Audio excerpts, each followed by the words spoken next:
I've been through days, I pray to never go back to. Make the brokenness no get bad too. I go back for life. Do you think that's because the other pupils felt intimidated? I think they felt intimidated, but also I intimidate them in the sense of I was different. They looking at it now, they wanted to suppress me. Yeah. To ask them, is it okay to do this, or ask them, is it okay to do that, or get their approval on this. You know, I could see that because really there was no need for it. It's no matter who's the artist person is, it don't make no sense. Yeah. What are you gonna do? Have them back every day, you know? Yeah. So you weren't my friend either. So what's the point of the hardest person? It's more of a what do you call it? Alpha, competition and an alpha male kind of thing. So yeah. Did you get bullied? Did I get bullied? Yeah, it's bullying. Technically, it's bullying. Yeah, you know, I did get bullied because even if people don't say words to bully, you see signs. Say again. Action. You see actions. You see like KKK. You see NF. You see the Nazi sign. We go into the toilet. Why is this all here? And it's not been painted over. Now I realise it, but back then I didn't really know what it meant. But then eventually I started. Whoa, I'll go to the toilet, do whatever I'm doing, but I'm seeing signs. But the cleaner comes in, the head teacher comes in, but you just leave it. Why would you leave that there? So it's technically everywhere was bullying. Yeah. You know, in sports, I don't know how graphic I can get. So in sports, I played for the football team. I was very good, scoring goals. One player on the pitch was being racist, you know, pushing and shoving, saying X, Y, and Z. Eventually, when you line up to shake hands and you cross, I just shook his hand and my elbow just flew straight into his nose, and it was just that. On purpose, by accident. Yeah, of course, I was saying hello. You know, but you know that time it was just a build-up of constant. You know, I'm there to play for a team. I'm there to score the goals. I'm there to compete with my teammates, but I didn't need the words coming out. Yeah. You know, just better you just say, you know, it's too hard. You know, as being, you know, you're successful now, obviously past that stage, you're already secured yourself and everything. So how would you say, do you let those things affect you now? You know, other people seeing you as black, do you think you let that affect you? I don't let it affect me, but it does affect me because it's memories. But what I've started to do was use the memories as a form of power, you know, as a form of like, look what I was, look what I am now, kind of thing. But you have it in your mind, you don't let it out, you need to say, you don't need to make it obvious, but you use it as a form of power, you understand? So, and that will elevate you because it's like me, it's like sometimes one day before, previously, I thought, let me drive from Birmingham, and I just drove around the same area, saw the same people, doing the same things. I says, yeah, look now, kind of thing, you know. But that me was humbling because I knew what I was to now what I am now. So use it as a form of power, use it as a form of strength, and a motivation as well, because you don't want to be what you was in the past. Yeah, but some people do, but that's not in my lane. So, Ezekiel, back to your question. What did you say earlier again? It was a very interesting question. We went through, obviously, the coping mechanism that you had to put up on this. Coping mechanism, I think it's one of the most important questions, is I didn't react to things. Don't react to it. You know, you'll get drawn out. People want you to react, but then when you react, it's your issue then. But if you control control yourself, think, you know what, I ain't got no time for that person, or I ain't got no time for this, I ain't got no time for that. But what I have got time for is what I'm going to do, you know. And do activities, do mentally, physically, emotionally, it will help you. Have a routine, you know, have a routine in the morning, what you're gonna do. If it's wake up, have some water, either read or read like have audio books, something that speaks positive, then you're ready for the day. Yeah, you're ready for the day that this is what I'm going to do. Have a list of things that you want to tick off that you want to do, maybe 5 things for throughout the day. You can do whatever you want, but tick off those 5 things. That's my coping mechanism, is to do what I want to do positively. I don't need to argue with this person. I don't need to respond to this person on the phone. Because if you get a text message, you choose to respond and argue back. You don't have to. Delete it. You don't want to read that negative message again. Or I don't know, put on a comedy show, have a laugh with yourself, listen to your music, play some sports that you want to play. If you have a rebound, the negative comes in, the positive comes out. Have a rebound of something. That's my coping mechanism. If I keep swallowing it in, all the negative, it's a matter of time until I blow. And then when I blow, there's an issue, and it's going to be my issue. Then I need to learn how to unblow. Then it's harder. Then, you know, it's so easy being drawn out to things that you don't want to be drawn out to. But it's easier to just do what you want to do. Yeah, that's how I cope. Keep yourself busy as well. Keep yourself busy. Keep yourself proactive. Fulfill like these things that you haven't done. Come out your comfort zone and either talk to somebody that you maybe shy to speak to. Message somebody that's inspirational to you, or read or watch some videos of people that inspire you. Those kind of things. You end up like fulfilling your path to the right direction. But if you say you was in a beef with him, if you let him keep talking to you, your path's just filling with negative to the point of you diverted away from what you want to do. You mentioned a couple seconds ago, you mentioned having a routine. That reminds me, I heard one time, it was, I don't remember, it was a podcast, but I don't remember which one. Routines are very important for mental health issues. Yeah. Because I heard that humans can develop a lot of mental health issues when you don't have a routine at all. Just waking up, doing whatever.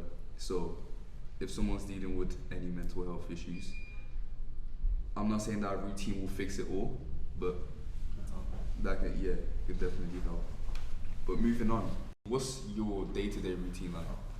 My day-to-day routine, on a Monday, I'll go to yoga, hot room yoga in the morning. I've tried to go to probably out of the month, every 4 weeks, I'll probably go 3 weeks out of the 4. Then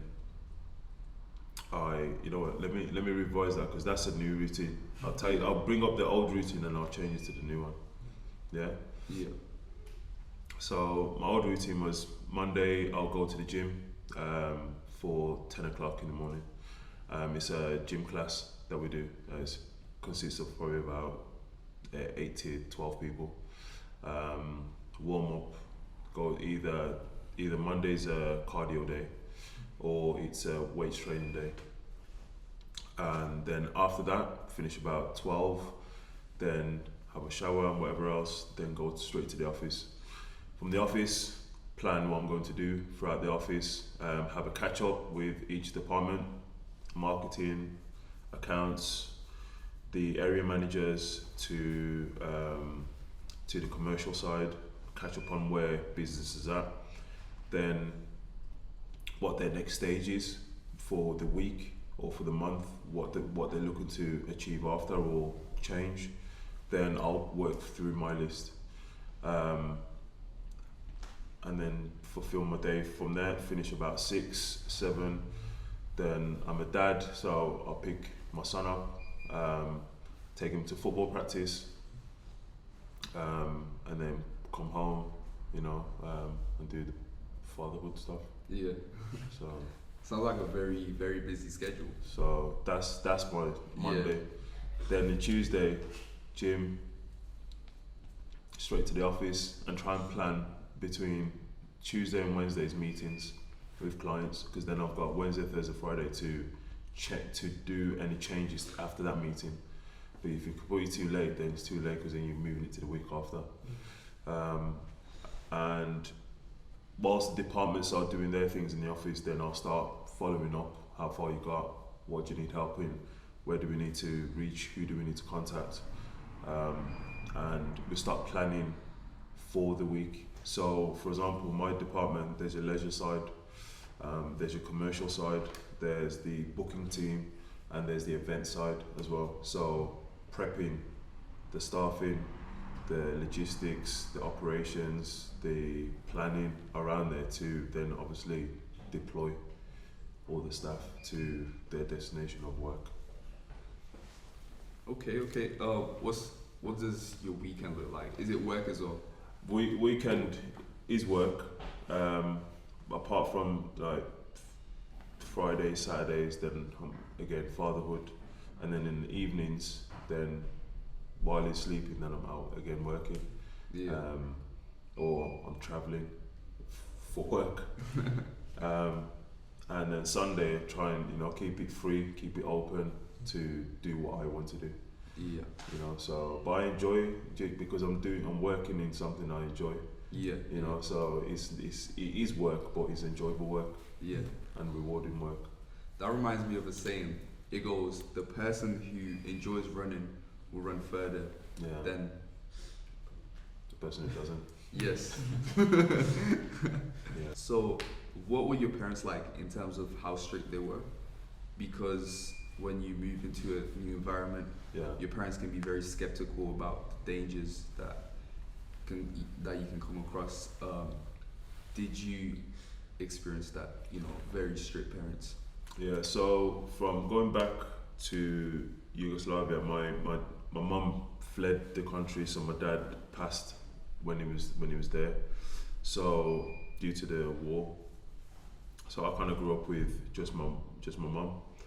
So as my mum brought us here when I was 13, brought us here. It was about just do as I say. That's basically it, full stop at the end. And it was go to school, do the activities, come back home, do your homework, eat, bath, go bed. And then as you're growing up, go to university, finish your university, find work, get married, and have your children and die after. So that was the structure. Yeah. It was just that it was planned out for me. It not necessarily went like that, but it was planned out for me. Yeah. That makes me think. Did you agree with that? Like, how parents will say school, uni, then get a stable job, do that for the rest of your life. All of that. Did you agree with it? No, I didn't agree with it. I told her I'd agree with it, but I didn't agree with it. Yeah. But your life's planned out for you, or you put things in place to plan it out for yourself. And it was planned out as I went to university. I did programming, and then I didn't enjoy programming. I went into multimedia and design, and there wasn't a lot of interest in university academically. Sitting down for 3 hours listening to somebody talk next to a board, it just wasn't for me. So I started to look for work. Then I found a mentoring work through the university where I could mentor kids in schools and getting them back into the academic and just listening and learning things that I didn't do, but it was better me telling them to do it than me doing it. Then I got paid for it. I enjoyed it, and I realised that I loved working for something and for a purpose and for the reward that was coming back. Then after that, I had many jobs. I got sacked from a lot of jobs, but I had many jobs, and just went into work from after university. Yeah. The progress from there. So, what are your parents' expectations like? What do they want you to be when you're older? Because a lot of parents, strict parents especially, they'll tell you when you're young, they'll be like, you're going to be a doctor. Yeah. Well, it's funny you said that because my dad was a doctor. Yeah. And my mum was a nurse, so that's why they was back in Yugoslavia to help the injured people. Yeah. So that was my path to go into medical. So they wanted you to be a doctor. Yeah, go into the medical industry, but it wasn't me.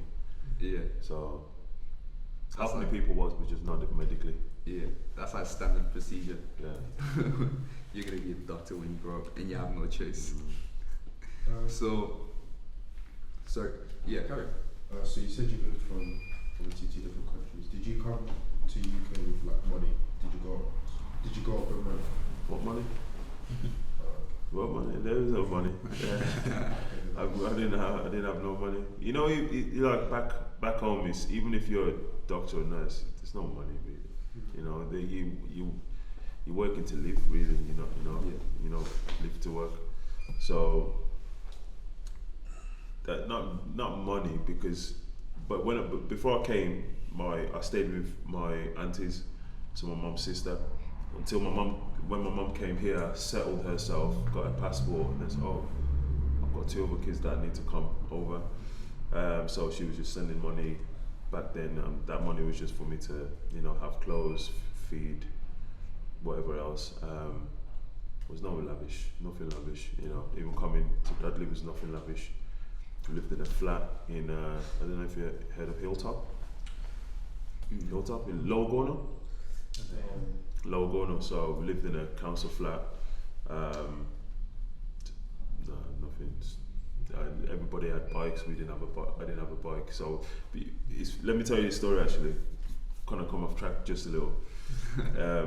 Had friends from school and from the area. Everybody had bikes. My parent couldn't afford a bike. My mum couldn't afford a bike. But what he was doing was, I kept on running after them, just because how else am I going to walk and then leave them or just run after them? So I was running, but eventually that results to me being fit. But I didn't really realize it. So when it came to sports, I was dangerous. I was dangerous on the pitch. So that story kind of flipped in the sense that I have to thank my mum for not just here's a bike, but me being fit as a athleticism. Yeah. Yeah, I was gonna ask if those hardships helped and clearly did. Yeah, it did. A lot of hardships helped. Not being thrown things and just giving to it, because then you don't appreciate it. Yeah. But having to kind of not beg for it, but keep asking and asking, you want it more. Then when you do have it, you appreciate it more. Then, like I take it into business as well. If I give something to my staff, they'll either lose it, they won't appreciate it, it'll rip, it'll tear, they won't care. But if I charge it to them, they'll wash it, they'll make sure they've got it, and they'll wear it with pride because it's theirs and they've paid for it. So to them, it's a value. Yeah. To me, it's a value, but they don't appreciate the value that I've given to them. But they'll appreciate it if I sell it to them. So imagine you could walk past a charity shop, the clothes are free. You can go into a JD shop, the clothes you have to pay. But you know which one you want because you'll pay for what you want at JD. Or you walk past a charity shop knowing the clothes are free. I've been through days I pray to never go back to. Make the brokenness look at bad too. I go back for life.